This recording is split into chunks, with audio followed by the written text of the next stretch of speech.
നമസ്കാരം പ്രിയപ്പെട്ട പ്രേക്ഷകർക്ക് കേരള ഗോൾഡ് റേറ്റിൻ്റെ പുതിയൊരു എപ്പിസോഡിലേക്ക് സ്വാഗതം. സ്വർണ്ണവിലയിൽ ഇന്നും നേരിയ തോതിലുള്ള വിലയിടിവാണ് രേഖപ്പെടുത്തിയത്.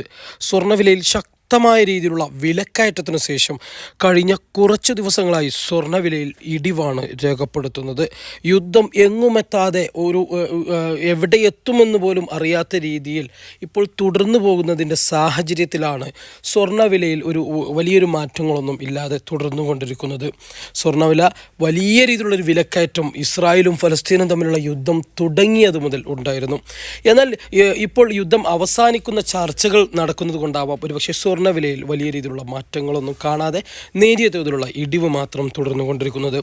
ഇന്ന് മാർക്കറ്റ് ഓപ്പൺ ചെയ്യുമ്പോൾ ഇന്ന് 25/1/2024 ഗ്രാമിന് 5770 എന്ന വിലയിലും പവന് 46,160 എന്ന വിലയിലുമാണ് വ്യാപാരം ആരംഭിച്ചിരിക്കുന്നത്.